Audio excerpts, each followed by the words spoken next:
like ordinary Bible ማለት እዩ so now ታይና ንርኢ ኣብ መዝሙረ ዳዊት ኣብ መዝሙረ ዳዊት ምዕራፍ 1 ቁጽሪ 1 ለላ መልእኽቲ ብጣዕሚ ያደስትል ከም በልኹም ታይብት ብመኽሪ ረሲዓን ዘይመላለስ ኣብ መንገዲ ሓጣን ዘይቀውም ኣብ መንበር መላገጽ ድማ ዘይቀመጥ ብሕኪ እግዚአብሔር ዳኣ ዝፍሳሕ ነቲ ሕጉ ለይትን ቀትርን መዓልትን ዝምርምር ሰብስ ብፁዕ እዩ ንሱ ከምታ ፍራኣ በብግዜ እትህብ ቆጽላ ዘይረግፍ ኣብ ወሰን ወሓዝማይ እተተኽለት ኦም ይኸውን ዝገብሮ ሁሉውን ይሰልጦ ዋው ጌታ ይባረክ በጣም ይልገርም ቃል እዩ ታይሉ ለና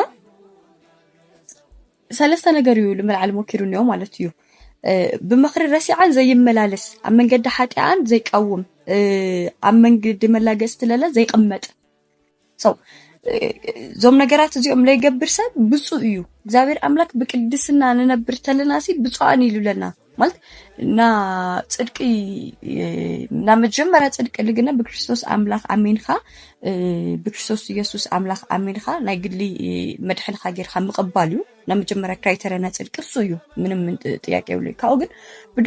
ብድሕሪ ጽድቅ እሱ እዚኦም ፍራ ጽድቅ እዮም so همزن قبرتلنا እግዚአብሔር ላና ብጻኒ ይለና ማለት እዩ ካው አውላ ሀለለ ተሕቲ ለው ቁጥር ፍልተ ታይብል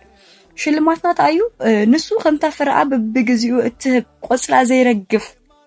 so ፍራአ በብግዚኡ ህምት ሆነ በቃ ፍራአስ ሁሉ ጊዜ ፍራማታቲና ማለት እዩ ህይወትናስ በብዙሕ ነገር ፍራማታቲና ወላ በስራህ ወላ በጥዕና በቃ ፍረኔና እዩ ፍራአ እተ በብግዚኡ እትህብ ቆጽላ ኸዓ ዘይረግፍ አወሰን ወሓዝማይ እተተኽለት ድርቀት ልባል የለ ምክንያቱም ተተኸልናሉ ና እግዚአብሔር ቤዝ ስለልሆነ ማለት እዩ ኦም ይኸውን ዝገብሮ ሁሉውን ይሰልጦ ሁሉ ነገርና ይሳኻልና ማለት እዩ እዝለለ ሃም ሽልማት ማለት እዩ ተረዲኩም ይወደ አይን ደርቂ ፍራአ በብግዚኡ ህም እትህብ ቆጽላለ ለይረግፍ በቃ አናሲ ኪሳራ አይወትናስ ኪሳራ ልባል ነገር የለ ሁሉ ጊዜ ፍራ ለሃብና አይና እንተንል ከም አዋሐዝማይ ተተኽለት ኦም አዋሐዝማይ እንተ ተተኽላስ እንተን ይብላ ሕጽረት ይብላ ይወደ በቃ ትልልያ ነገር ትምገብ ካፍት ማይ ተግኒ እኹል ነገራ ሶርሳ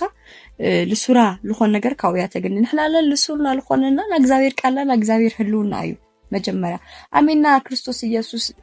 ናግል መድሕና ገና ብል ተቀበልና እዩ ዞም ፍረታት እዚያ همنفري ያው ዳዊት ኣብ መዝሙር ቀደማይ መጽሐፍ ልገልጸናሎ ማለት እዩ ተባረኹ